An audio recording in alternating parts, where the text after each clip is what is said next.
Hello, welcome to the CarCast+Edmunds podcast. I'm Matt, the moderator, Deandra, here with Alistair Weaver, of course, and welcome back to the show, Jessica Caldwell. You were on a few weeks ago talking about tariffs, and now we've got this new announcement very recently about tariffs hitting us on April 2nd. So I think we need to sort of navigate that a little bit more. It's changed a little bit from when you were on last to now. So yeah, it's going to be, I'm sure you guys have been overwhelmed with questions and media requests and what does all this mean and what's going to happen. So Jessica's even been on British TV. I started getting an email from somebody in London. It was like, one of you guys has just been on British TV, the very intellectual Channel 4 News. So yeah, it's a worldwide story. I think everywhere, everyone wants to know what's happening here. Yeah, right. And then, like, do certain countries retaliate, and what's that going to mean? There's a little bit of everything, all sorts of juicy details we can get into. Before we get started, a word from our friends at BetOnline. They are the world's most trusted betting platform and your number one source for betting on all the madness. Even if your bracket is already busted, BetOnline has more ways to stay in on the action with a free Sweet 16 bracket and live betting on remaining tournament games. With the largest selection of odds on everything from college basketball to MLB, NHL, and MMA, BetOnline continues to be your number one sports betting source. From every Cinderella story to hat trick, BetOnline has you covered with odds, stats, and more for every game, every play, and every win. BetOnline, the game starts here. Okay, so we're in the studio a few days early recording this. This usually releases on a Monday, which will be 2 days or so before it's April 2nd, right? April 2nd is the effective date of these tariffs. I guess, do you think that was a conscious decision not to go on the first? There was a joke about that. Was it? Because it's April's Fool's Day, and it would just be like a big joke, right? People go like, it's not really going to happen. I'm not paying. Right. And I know the media, for the most part, the mainstream media is running with this 25% number, and just to eliminate some confusion here, it doesn't necessarily mean every single thing that's coming from other countries to our country is going to get a 25% hike in price. It's actually far more complicated to that. We're mostly going to focus on the automotive portion of it, but I guess okay. Where do you want to start? Do you want to explain what the 25% tariff is supposed to be, Jessica? Yeah, I think that's probably the place to start because people want to know at the end of the day, am I paying more for a car, right? I think that's what people want to know. Yeah, so you see the 25% number, and I think that's the common question is, do I just add 25% to the price I'm paying? Because that's crazy. And what's even crazier is that anyone that is in the car market today, so the average trade-in age is 5.9 years. So on average, people come back every 5.9 years if they're buying a new car. In that time, going back to 2019, prices have already gone up 29%. So can you imagine someone in sticker, if it was another 25% added to the 29%, you're looking at well over 50% of an increase in cost. That fortunately isn't going to happen because I think automakers realize that they won't really have much of a market at that point. So I think what will happen is that they're going to have to absorb some of the costs. So when they have those earning reports, they may not look as great. They'll probably have to do things like eliminate the incentives that we've been seeing. I mean, the semiconductor shortage really kind of eliminated a lot of those programs and they've been creeping back. And I imagine that those will kind of be the first things to go. You're not giving away free money if you're having to deal with these tariffs. And I think the interesting thing too is, although they haven't said it, I would imagine that automakers are looking across their lineup on how to really not evenly distribute, but distribute these costs in a way that is least detrimental to customers and to themselves. We know that someone that's buying a $100,000 car is probably not as price sensitive as someone buying a $25,000 car. That likely probably comes from, not likely, but a lot of those vehicles do come from Mexico. So very likely to be tariffed there. So it really just is a shell game. I could imagine it almost goes down to regions. Like, are there people, just areas where people are just more affluent? They're not going to have, they will take a price adjustment a little bit better than folks that will not. We don't know any of the answers, but we know that all of this is going to have to manifest itself somehow. And at the end of the day, consumers will be paying more money. We know that automakers cannot absorb a 25%. The margins are not that great. So how much I think really is really the key. And also realize that probably a lot of the incentives will be eliminated too, for some of these automakers. I think that incentives thing's a big point. I mean, if we look at the average transaction price of a new car, it's like over 48 grand at the moment, isn't it, according to our data? Yes, around. Yeah, which, and then if you just do simple maths and you say, well, that's suddenly going to 60 grand and that's probably going to be unsustainable. We're already having an affordability issue because not only do you have cars that are too expensive, you also have interest rates that are still high. So if interest rates were still like pandemic levels, then maybe, some of it wouldn't be too bad. Yeah. So, you already have enough affordability crunch. And now we're kind of layering this on top. And as Jessica said, from an industry perspective, it's not like you're making a 30% margin and suddenly you can kind of like absorb 25% of that. It's just not gonna happen. And the other interesting is like what vehicles. There are a lot of household names that you might think of as American vehicles that are by patronage or whatever the correct expression is. But I think we were talking about the show before about the Mustang Mach-E made in Mexico, the new Dodge Ram, the Ram or the Dodge Charger, the Dodge Charger EV, still Stellantis. That's made in Canada, and there's barely anything less American than a Dodge Charger, but made in Windsor, Canada. I mean, you can pretty much swim across the river, but it's still going to have the tariff.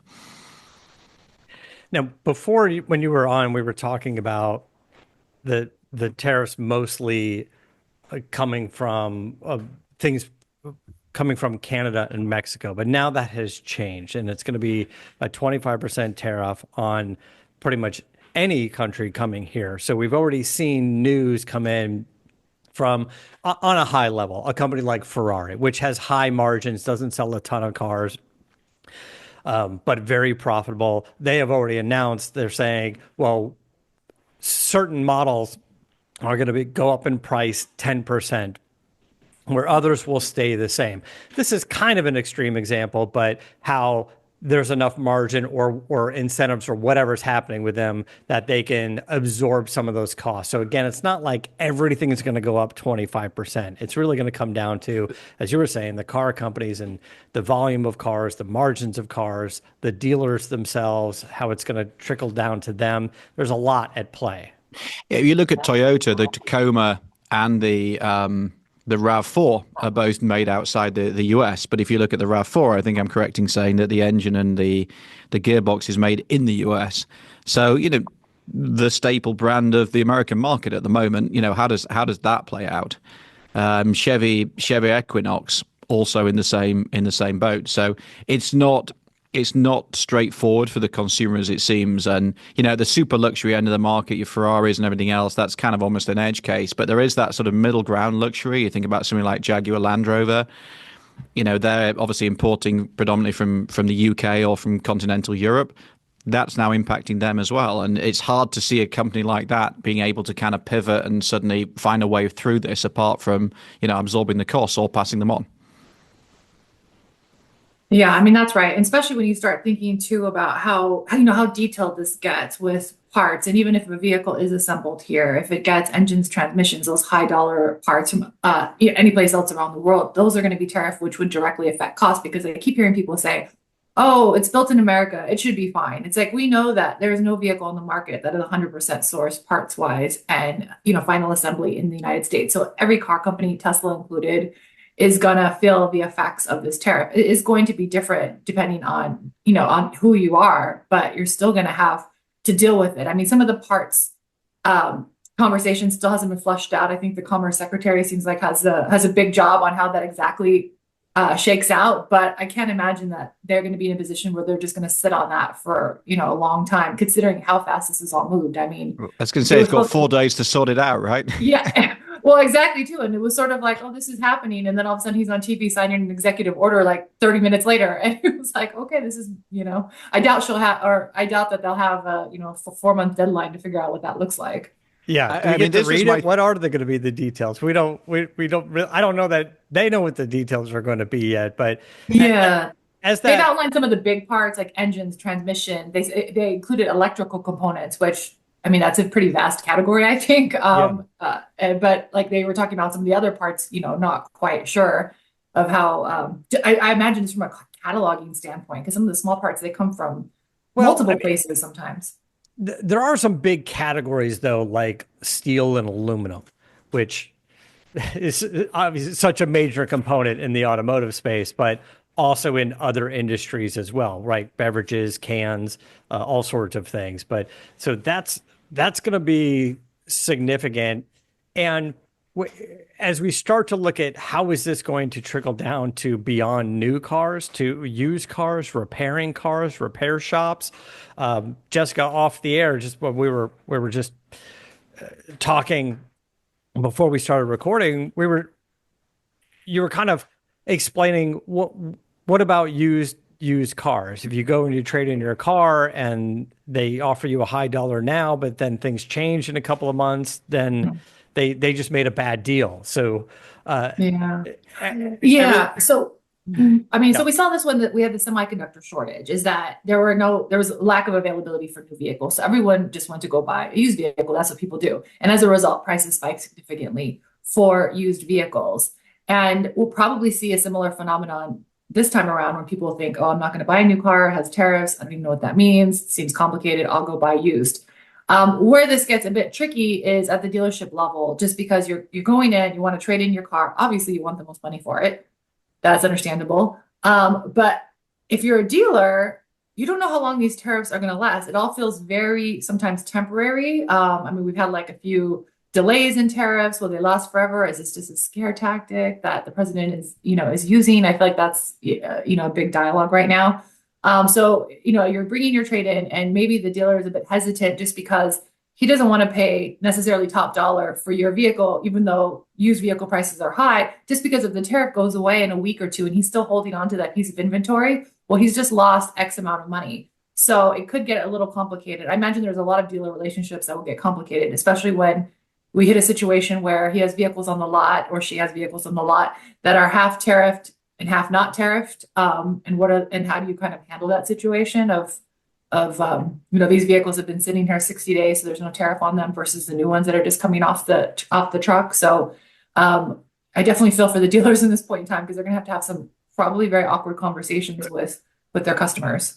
I think the other thing on the used car market, if you go back, you think about somebody trading in a 3-year-old, 4-year-old, 5-year-old car.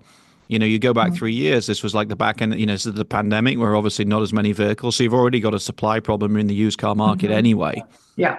So you've almost got this, potentially a bit of a double whammy effect now. So everybody will gravitate to used, but there's not as many vehicles coming off lease. There's not as many people. And the other thing, I suppose, now, if you're looking at, I think we want to get into like what should you do if you're in the market.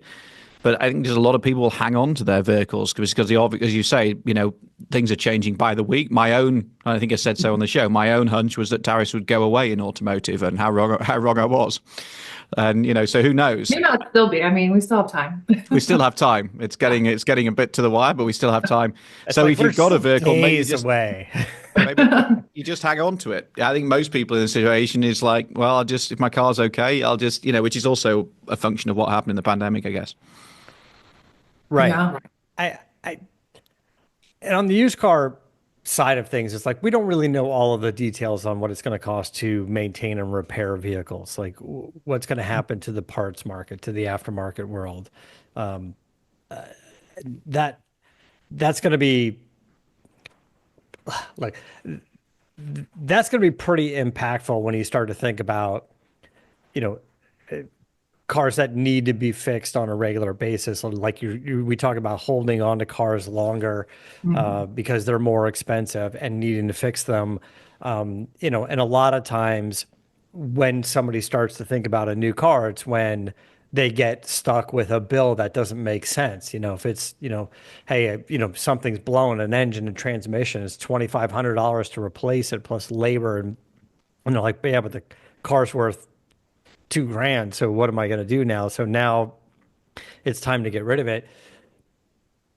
What does that also do to all of the small shops that are doing the repair? We're thinking of car manufacturers, which are big, and car dealers, which are often pretty big, and those service departments that are pretty busy. But especially like where we live here in LA, we can't drive down any main street around here and not see, 20 little shops that are working on cars and swapping out wheels and tires, and just drive down, any one of the streets around here, and you're going to find what's going to happen in those places. Do they not get as much work? Do they try to raise rates to compensate for the lack of work, but then they're pricing themselves out because, like, it effectively hurts small business potentially in the automotive repair world. I mean, it may and it may not. I mean, just because I think people will hold on to their vehicles longer because they think that these tariffs are going to cause prices to go up. So it is a bit of a conundrum, just because if you are paying just constantly getting your car repaired, although that seems maybe a bit extreme, does that actually shake out to be a better, business solution for your family than buying a new vehicle? So yeah, these repair shops will pay probably an increased part cost, and they may get folks that come in and they're just like, I'm just not going to go and get a new car at this point in time. It just depends how long this lasts. If it lasts years, I can see that happening. And the other thing is insurance, which we're now also, if part costs go up and everything else, then they're going to have insurance ramifications for everybody. So there's they're more expensive to fix. There's a lot to unwrap, and I think we're seeing a little bit. We were talking this morning in the office that we are seeing interest levels. We are seeing traffic to our site, and we're always a barometer of where the market's at, because you can see if suddenly, you can see what people are looking at and how many people are looking and where they're looking and everything else. And yeah, there's definitely a sort of spike in interest around, do I jump now? I don't know what thoughts you have on that, Jessica, from a kind of how would we advise people perspective? Yeah, I mean, what I've been saying is if you think you're going to buy a vehicle pretty soon, I think just go get one. I mean, especially because if you look at the market right now, it's not bad. Inventory is pretty decent. Incentives still exist out there. So if the baby's coming or the lease is expiring, it seems like now is a good time to make that purchase. If maybe if you're like 6 months out, then perhaps there could be like a wait and see type of approach. But also, like, if your budget is stretched to the absolute max and you really can't pay any more than what you're paying or what you kind of have in mind for your budget right now, it may be a better time to buy a vehicle, because prices will go up. It's just to what degree, and if this is a lasting trend, really. Yeah, and what you were saying before about buying a car, once you have an agreement for an agreed upon price on maybe something you've even ordered, now or in the next few days or whatever, on a vehicle that's you're not going to get for months on end. Once you have that agreement, there's really no going back on that agreement on either side, right? You've committed to buying it, that's the agreed upon price, and they're selling it to you for that price. They don't get to come back and go, things changed, we're going to jack it up 12%, 15%. Like, just, an agreement. Yeah, I'm going to say no, but I feel like there'll be people that come back to us and say, this happened to me. Yeah, I'm sure there's going to be, right? Yeah. Well, so, look, I mean, no with an asterisk. It doesn't mean they'll get away with it. There's some, but people will ask all the time. Like, I've always, advice I got from a friend who was a lawyer at the time, going, you can sue anybody for anything. Doesn't mean you'll win, but anybody can be sued for anything. Like, that's just the way it works. So yeah, kind of the same. I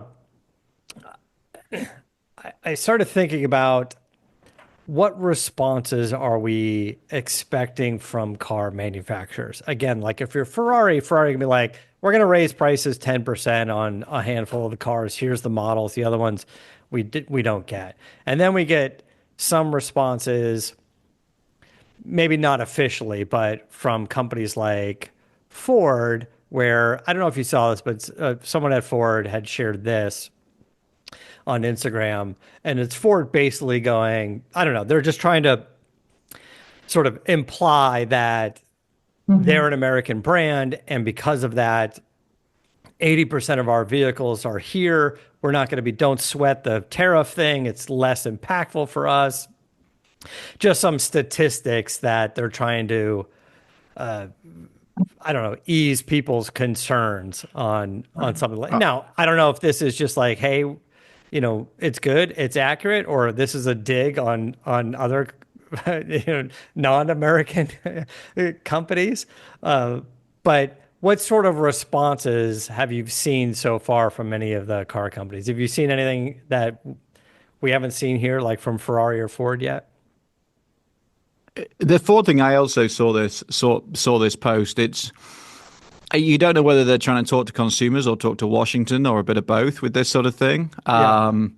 There's always also the devil in the detail. I mean, right about assembled, Right. because it doesn't necessarily mean that, Tesla would have the same argument. Yes, they're assembled here, but actually a lot of the, componentry comes from overseas. So, Yeah. yeah, I think this is Ford is obviously quite bullish, and it's the F-150 is assembled here, and some of its rivals are not. So they've seen an opportunity, but I think they're also trying to send a signal to the politicians as well. So, it's hard at the moment. I think a lot of the focus this week on like what are the potential trouble spots, and we've looked at the Toyotas and some of the Chevys and that sort of thing. But then I don't think what we haven't done yet, because we don't know all the details, is who are the potential winners. And might find that there are certain brands or certainly certain vehicles within brands that are looking good. So Yeah. there's going to be Well, there's definitely going to be some nuances. let's I think about of that like the for Kia Telluride, for example. That's obviously done down. That's assembled here. Just trying to think of where all the componentry comes from. I just wouldn't know. there isn't like a clear map to the whole thing, and maybe that's something we'll see from you guys on the content side at Edmunds. But let's think about that for 1 second. Let's just take a quick break. We'll be right back.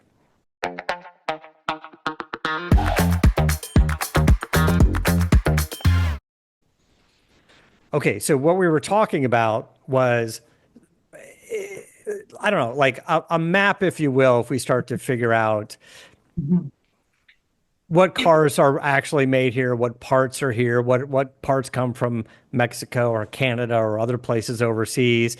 And even if we could map that out, let's say we made sort of an infographic for a lot of that stuff, it still doesn't mean 25% on all of those things, because again, the manufacturers may subsidize some of that, some may eat some of that, may create different incentives to the consumer. It's not just a 25%, like their tariff, sure, ultimately is on those components, but it doesn't take every vehicle. Jessica, you brought this up a couple of weeks ago. If you're assembling a vehicle here, but you just bring the engines in from Mexico, it doesn't change the price of that whole vehicle 25%. It changes the price of that engine coming here 25%. And that's the wholesale price of that engine, not effectively the retail value of that engine, So Right. And I think here we have to look at too at the brand level too, because it's not going to be like, again, like each tariff is going to apply to each vehicle, however it performs. Like these are companies, and may even be rolled up to manufacturer level. Like maybe Hyundai looks at Hyundai, Kia, Genesis all together, or Stephanie Stellantis, General Motors are looking across their brands of where they can distribute costs. So even we are working on something like that, Matt. So stay tuned for that. Because we want to actually know where these, where all these vehicles are coming from, particularly some of their components. Some of that data is available. But kind of how they perform relative to each other, really. Because I mean, at the end of the day, it's like, again, like you said, it's not going to be 25% cost on each vehicle. Automakers will absorb some of it, and then they're going to pass along some of the cost to the consumer as well. So. But it's not going to be zero. I think that's the other part. I think that's a good thing where we're saying, like, stick or twist on buying a vehicle. If you get a good deal this weekend and you're in the market, it's probably a good idea. It's just, and there's going to be a whole lot of nuances in between. So it's going to be somewhere between 0 and 25, and who knows where that lands.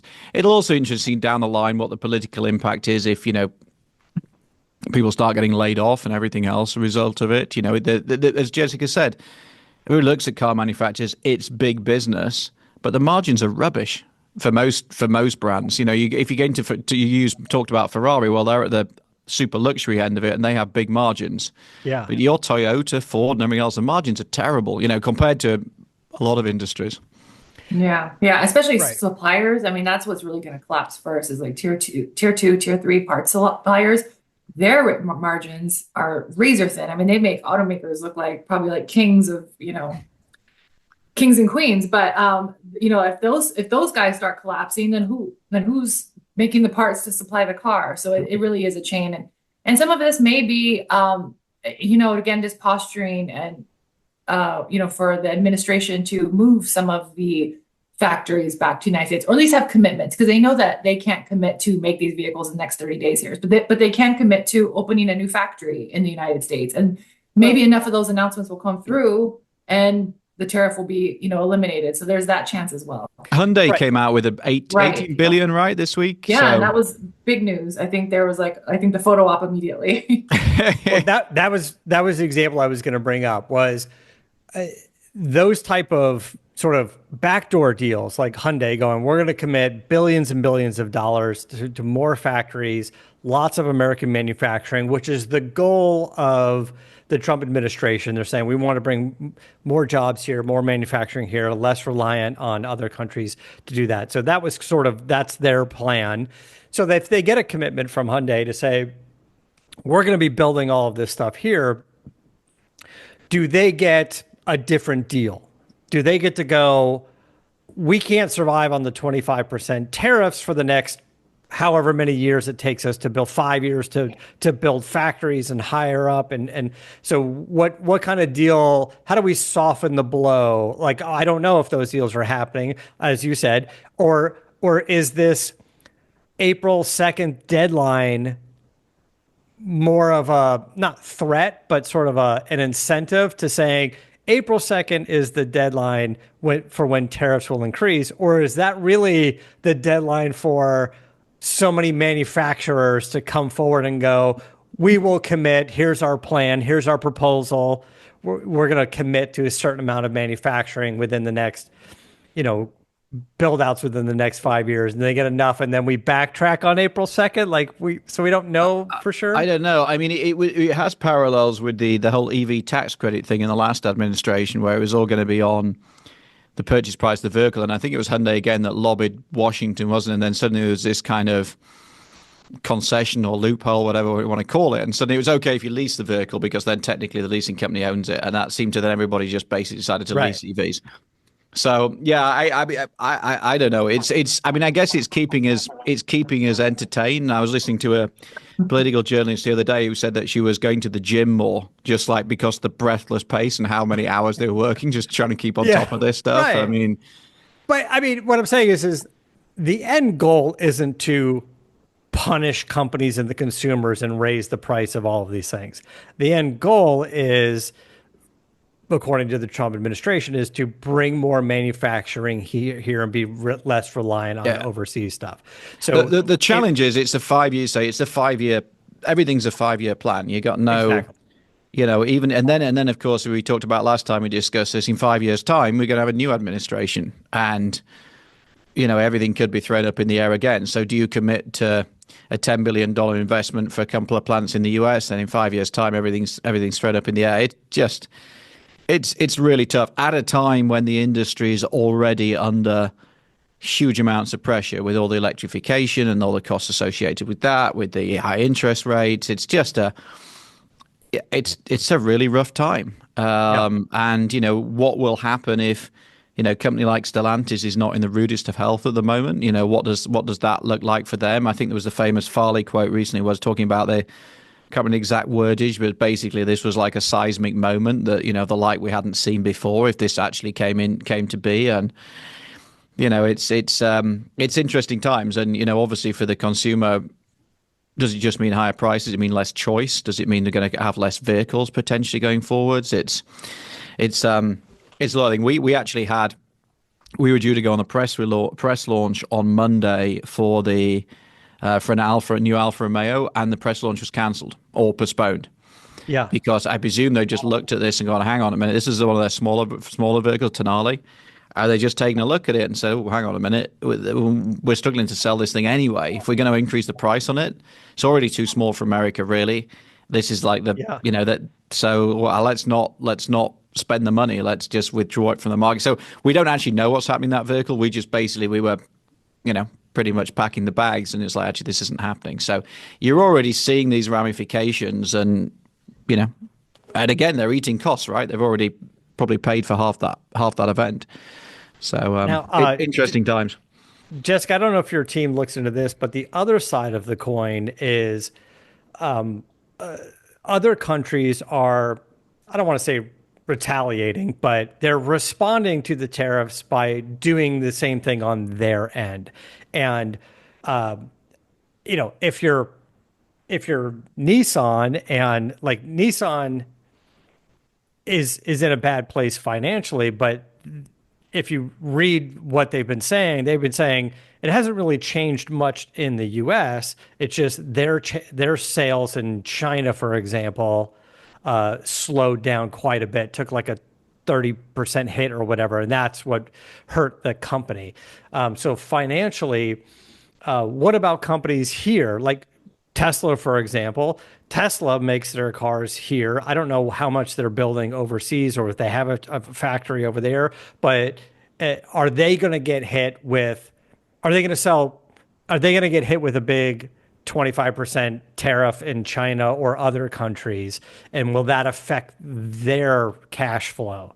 Like, Yeah. I don't know that we're looking at that data, but Yeah, I mean, a lot of this is, I mean, he calls them reciprocal tariffs. That's like the whole, yeah. the whole basis of all of this. So, yeah, I mean, someone like Tesla, they do have factories in China, which I think satisfies a lot of that demand. And they also have one in Germany. I think it's called Brandenburg.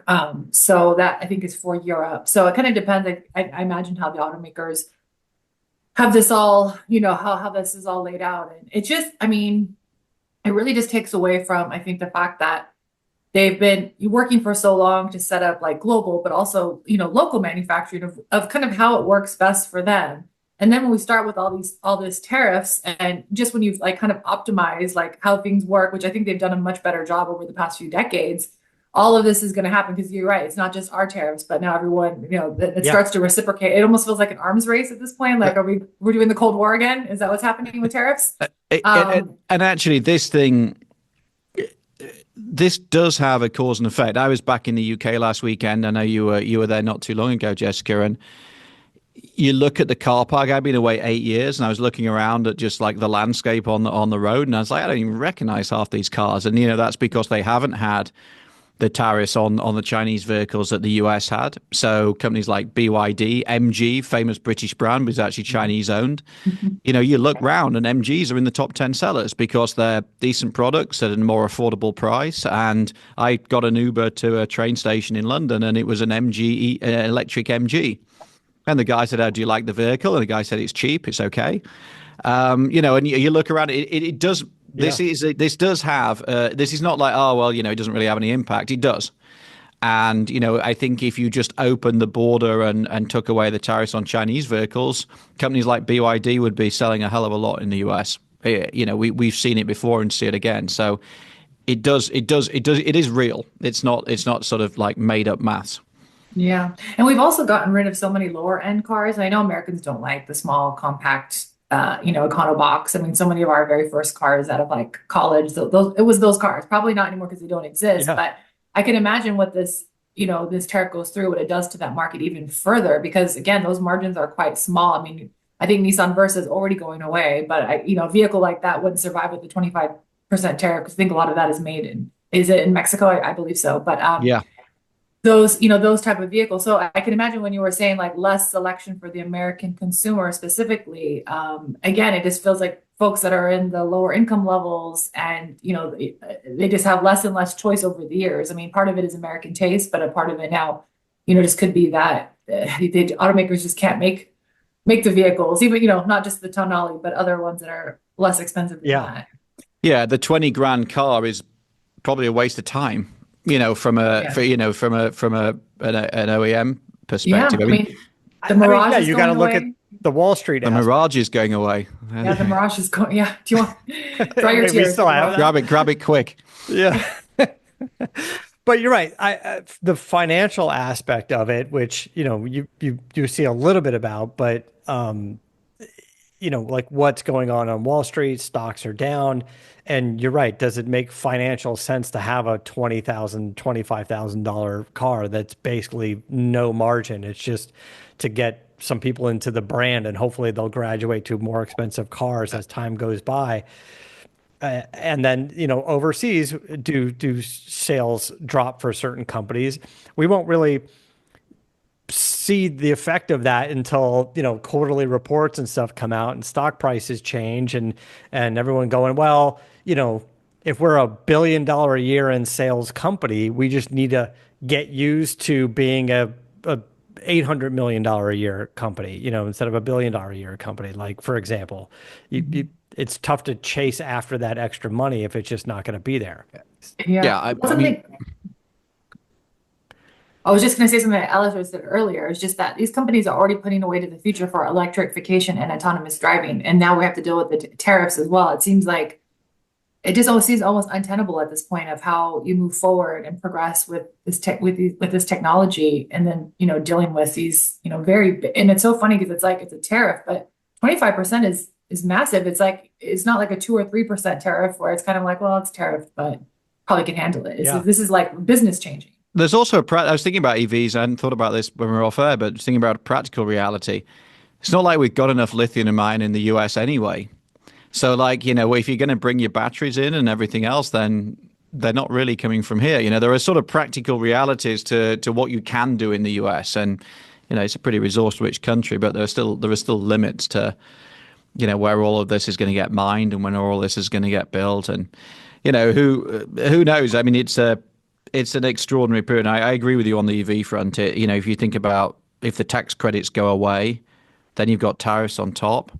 Who's going to buy a Honda Prologue unless Honda just spends an awful lot of money supporting it, which they're already doing.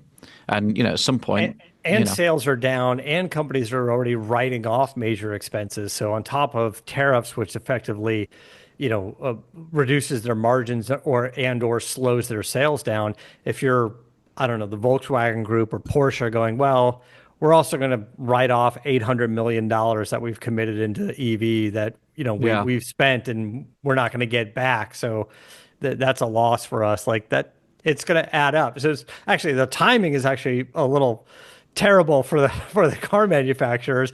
Anyone backtracking on EV now with tariffs, these increased tariffs as well, it's a kind of a financial double whammy. Yeah. Fun times. Still keeps us in podcasts. Yeah, it does.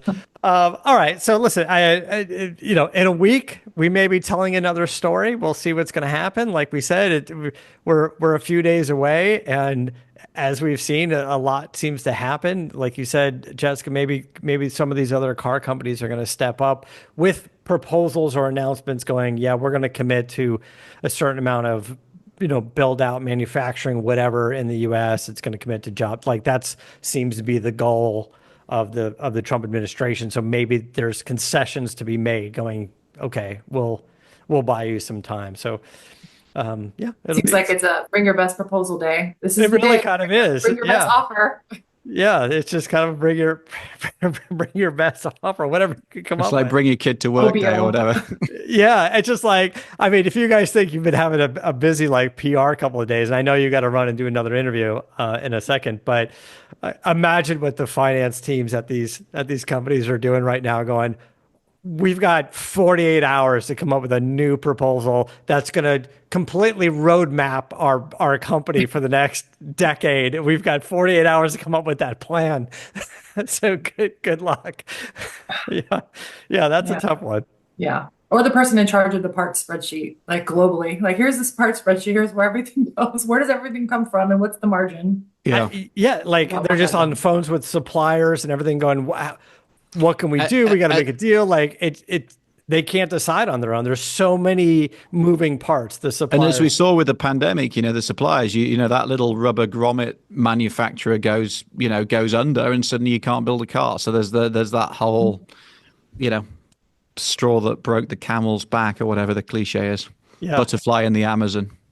Yeah, and there may be an issue already because this is what I imagine is happening. Is that these smaller suppliers are being taxed right now to make as many parts as possible, get them across the border. And then let's say the tariffs go away next week. And auto companies like, we're supplied for like 60 days now. We don't actually need you. Those guys are now, they're screwed again because they probably can't survive 60 days without increased shipments being made. So we may already be in an issue where there's problems that are going to be cropping up already.